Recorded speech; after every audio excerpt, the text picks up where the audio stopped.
لیکن دو انسانوں کے اندر نفرت ڈال دی، اس کا گریبان کل قیامت کے دن پکڑا جائے گا۔ ان ملنگوں کے پاس، ان ذوف الاعتقادی کو پھیلانے والوں کے پاس کبھی نہ جاؤ۔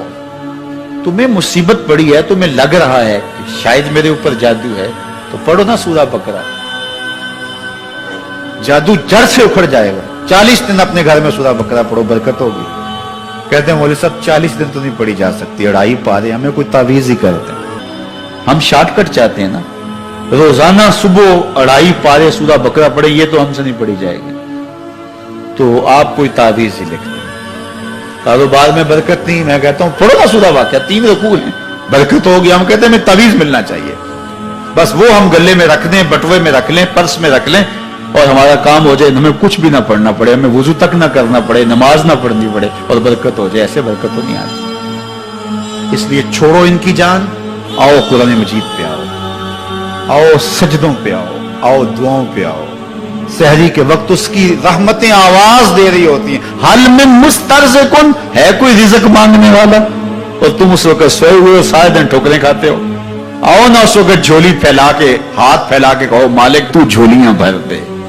تو پھر دیکھنا، میرا بیٹا سالم مشرکین کی قید میں ہے اور میں فاقوں کی حالت میں ہوں، تو فرمایا آل محمد کے پاس ایک سیر جو ہیں، بس اس کے علاوہ ہمارے پاس بھی کھانے کے لیے دنیاوی اسباب نہیں ہیں۔ کہا صبر کرو اور اللہ سے ڈرو، اور لا حول ولا قوت الا باللہ کثرت کے ساتھ پڑھو۔ یہ ایسا وظیفہ ہے، ایک حدیث پاک میں آتا ہے کہ یہ 99 بیماریوں کا علاج ہے، اس میں سب سے کم درجے کی بیماری ہم اور غم ہے۔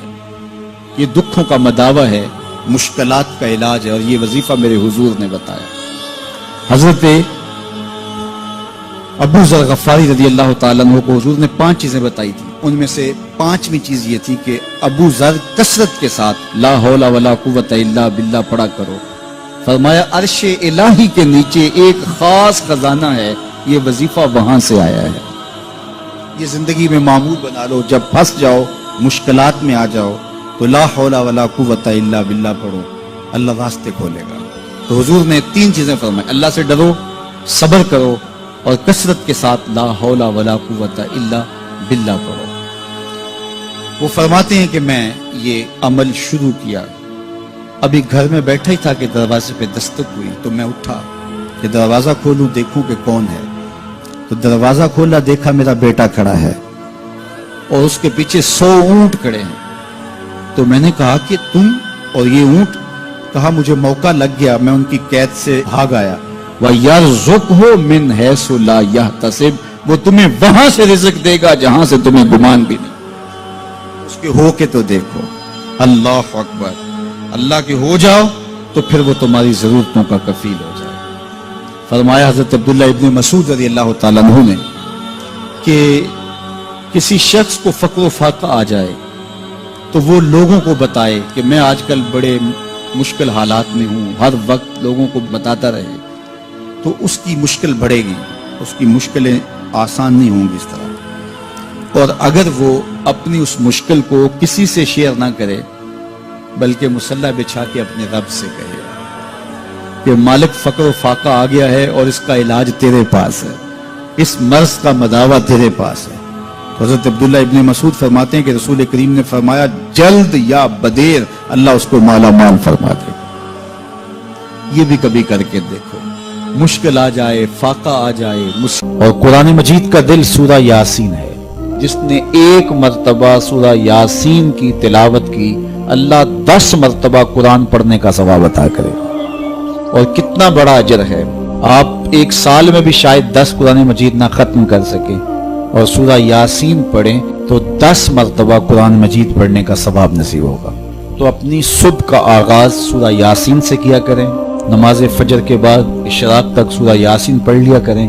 سورہ یاسین اگر آپ پڑھ کے اپنے دن کا آغاز کرتے ہیں، آپ کا سارا دن خیر سے گزرے گا۔ اس دن اگر کاروبار کریں گے تو برکت ہوگی، اس دن بہت ساری بیماریوں سے، آفات و بلیات ارضیہ اور سماویہ سے بچے رہیں گے، لوگوں کے شر سے، حادثات سے محفوظ رہیں گے۔